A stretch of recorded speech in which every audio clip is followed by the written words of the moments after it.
Hey, what's going on, guys? I'm going to talk to you today about how, about the launching at Cape Canaveral, the launching of the Apollo 11 spaceship, my assessment or my review of it. If you read the book, not the movie, but if you read the book First Man, on July 16th, 1969, there were about 750,000 to 1 million people that came to watch the launching of the Apollo 11 spaceship.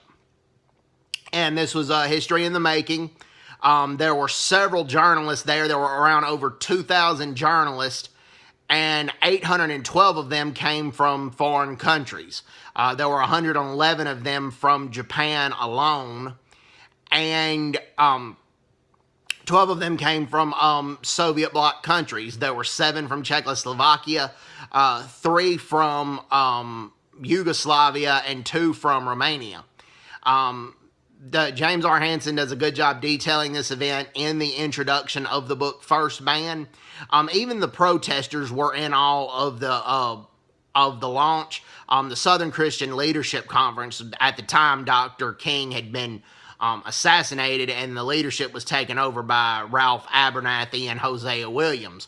Well, both of them, in spite of them protesting, and they protested because they believed that the money spent for the space program could have been better used to fund poverty programs.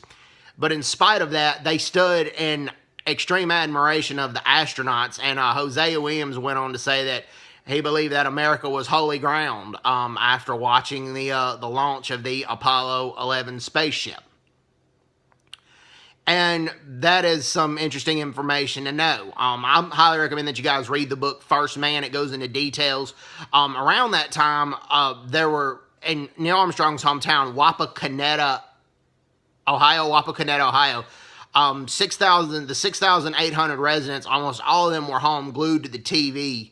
And the mayor of that town encouraged people to raise an American flag in their home, preferably also with the flag of the state of Ohio, and not lower it until the Apollo 11 spaceship had landed safely back on Earth.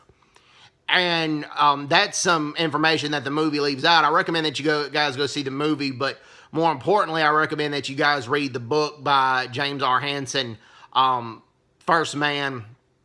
It's an excellent book, and it's an authorized biography of Neil Armstrong.